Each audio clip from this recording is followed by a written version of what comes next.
Hi, I'm Alice Roach from the University of Missouri, and in this video, I'm excited to share with you about a new tool that we've included in the Missouri Ag Intel online platform.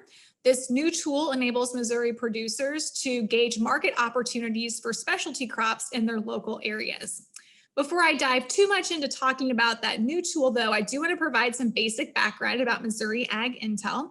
Missouri Ag Intel is a free online resource that producers can use to learn about the nuts and bolts of what's required to produce, market, and manage a variety of specialty crops, cover crops, bioenergy crops, and alternative crops.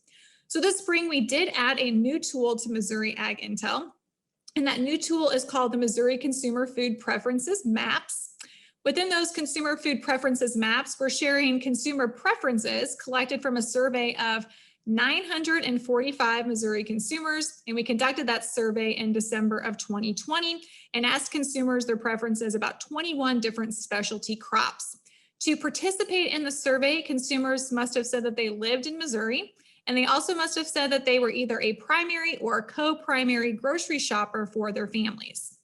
So to access these new maps, you can go to Missouri Ag Intel, which you can find at agintel.missouri.edu. And then on the home page, you'll want to choose this food market evaluation tool icon.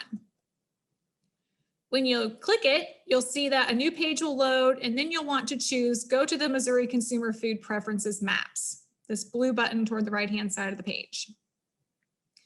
The page will then snap to these new maps that we've developed and are launching this spring. So in these maps, our goal is to share three pieces of information. First, we look at purchase frequency for those 21 specialty crops. Second, we look at the attributes that consumers feel are important when they go to purchase those 21 specialty crops. And we researched or conducted our research based on 6 attributes. So 6 attributes are product price, product appearance, organic, local, non-GMO, and pesticide-free.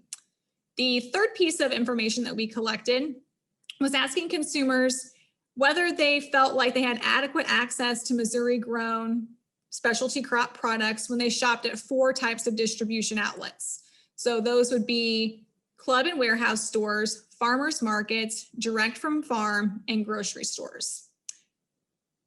When we collected the data from consumers, we ultimately broke the state down into 11 regions and collected 85 to 86 responses from each one of those regions.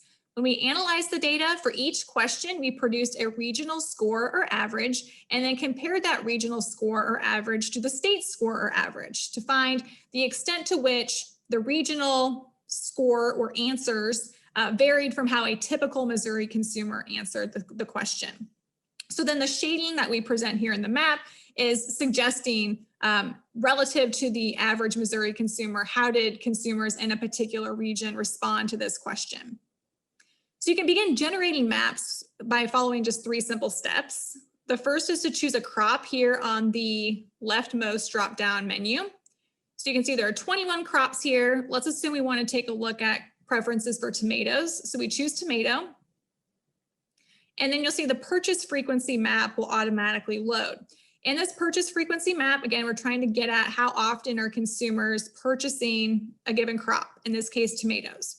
So relative to the average Missouri consumer, we can see that consumers in Boone County, as well as in East Central Missouri, had a lower purchase frequency.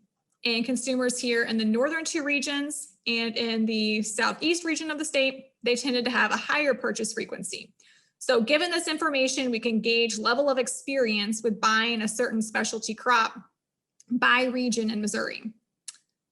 The second type of information that we collected was related to the product attributes that people felt were important when they went to shop for specialty crops. So to find the product attribute maps, you can click on the map type drop-down menu and choose product attributes. And then you'll see the 6 attributes that I mentioned earlier. They'll load here in this product attribute drop-down menu. So let's say that we want to find out where consumers tend to feel most interested in organic tomatoes. So we can click organic here.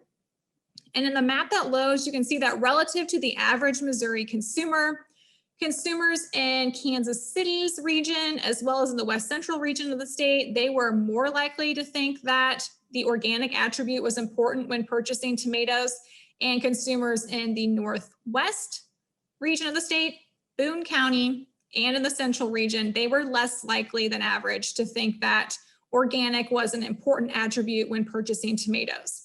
So producers can use this information to gauge whether investing in a certain production philosophy, in this case organic, will provide enough payoff based on how consumers feel about the organic attribute.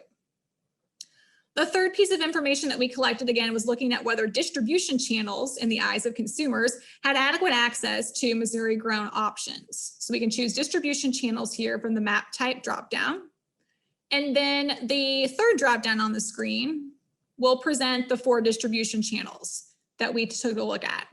So if we choose farmers market as an example, we can see that relative to the average Missouri consumer, consumers in the Northeast and Southeast region of the state were more likely to say that they had adequate access to Missouri grown tomatoes, whereas consumers from the Southwest region, consumers in Central Missouri, Boone County, and in the St. Louis region, they were less likely than average to say that they had adequate access to Missouri grown options. So producers can use this information to identify whether there might be a gap in the marketplace where they can provide a supply of, in this case, Missouri grown tomatoes to meet consumer needs whenever they're shopping at these various distribution outlets. So that wraps up this basic introduction to the new Missouri Consumer Food Preferences Maps. Be sure to bookmark agintel.missouri.edu so you can come back and take a look at these maps, as well as check out the other decision tools that are included in the website. I also want to note that we did receive funding from the Specialty Crop Block Grant Program for this project, so we really appreciate that funding source. Thanks so much for joining me.